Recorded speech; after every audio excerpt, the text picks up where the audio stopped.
Bangladesh cricket বোর্ডের কোনো ক্ষতি হবে না, ক্রিকেটারদের ক্ষতি হবে। ক্রিকেটারদের ক্ষতি হবে তার কারণ হচ্ছে যে ক্রিকেটাররা খেললে প্রতিটা খেলায় তারা এক ধরনের ম্যাচ ফি পায়। তারা এক ধরনের খেলায় যদি কেউ পার্টিসিপেট করে, যদি ম্যান অফ দ্য ম্যাচ হয় অথবা কোনো ধরনের বিশেষ যদি তাদের কোনো পারফরমেন্স থাকে সেটার জন্য আইসিসি নিয়ম অনুযায়ী, ম্যাচের নিয়ম অনুযায়ী তারা যা পাওয়ার সেটা পাবে। ওটা হচ্ছে এক্স্যাক্টলি প্লেয়ারের পাওনা, সেটা বোর্ডের কোনো, এটার সাথে বোর্ডের কোনো সংশ্লিষ্টতা নাই। মানে বোর্ডের এখানে লাভ বা ক্ষতি কোনো কিছু নাই। বাংলাদেশ এখানে খেলুক বা না খেলুক, এখানে বোর্ডের লাভ ক্ষতির কোনো বিষয় নাই, অন্তত এই বিশ্বকাপের জন্য। কেন ওরা ওরা গিয়ে যদি কিছুই না করতে পারে তাহলে ওদের পিছে আমরা যে এত কোটি কোটি টাকা খরচ করতেছি, আমরা কি ওদের কাছ থেকে ওই টাকা ফেরত চাচ্ছি নাকি? চাচ্ছি? এই প্রশ্নের উত্তর দেন আমাকে। এখন এখন ধরেন যে বোর্ডটাই যদি না থাকে তাহলে ক্রিকেট মানে ক্রিকেটাররা থাকবে কিনা, এই প্রশ্নের উত্তর দেন আমাকে। আপনারা তো একদিক থেকে চিন্তা করতেছেন আমার এই হাতটা আছে, দুইটা হাত আছে, এই দুইটা হাত দিয়ে আমি অনেক কাজ করি।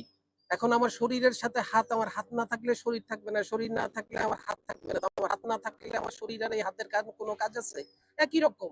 মানে they R part and the parcel. আপনি একটা বাদ দিয়ে আরেকটাকে চিন্তা করতে পারবেন না, আরেকটাকে বাদ দিয়ে আরেকটাকে চিন্তা করতে পারবেন না। দুইটা মানে they are complementary, they are not against each other. 27 সাল পর্যন্ত আমাদের রেভিনিউতে কোনো কিছু হ্যাম্পার করবে না, কারণ হচ্ছে 2022 সালের যে আইসিসির ফাইন্যান্সিয়াল মিটিং হয়েছে সেই meeting A that has already been set.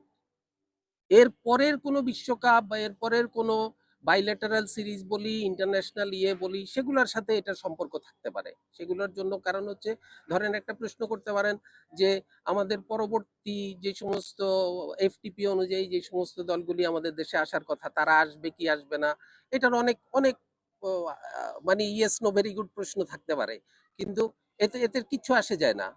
না না না না আমি না না না না আমি কিছু আসে যায় না, আমি না না না না না না না অবশ্যই অবশ্যই ফিনান্সিয়ালি আসে যায়। আমি ওই জায়গাতে আমি আসে যায় না বলতে, আমি এই বিশ্বকাপের সাথে ওটা কিছু আসে যায় না আমি ওটা বলতে যাচ্ছি। No, we are not taking any stance, we are taking our national interest at the upper hand. No stance, this is not a stance. আপনি একটা কথা আপনারা এটাকে কোনোভাবেই এটাকে আপনারা অন্য কোনো কিছু সাথে তুলনা করতে পারবেন না, কারণ this is not a stance, this is not এ কোনো ধরনের, আমি এমন কিছু বলতে চাচ্ছি না যে আমি একটা ন্যাশনাল হিরো হয়ে গেলাম, এই করলাম সেই করলাম, আসলে this is not like this. এইটা বিষয়টা হচ্ছে যে আমাকে আমার দেশের ইন্টারেস্টকে আমাকে সর্বাগ্রে নিতে হবে। দেশের ইন্টারেস্ট কি জিনিস? আমার দেশের নিরাপত্তা। আমার দেশের নিরাপত্তা মানে আমি যখন দেশের ভিতরে থাকি আমার নিরাপত্তা এক ধরনের, দেশের বাহিরে থাকলে আমার নিরাপত্তা অন্য ধরনের। দেশের বাহিরে আমার একটা মানুষের নিরাপত্তা বিঘ্নিত হওয়া মানে হচ্ছে আমার দেশের নিরাপত্তা, দেশের মানুষের নিরাপত্তা বিঘ্নিত।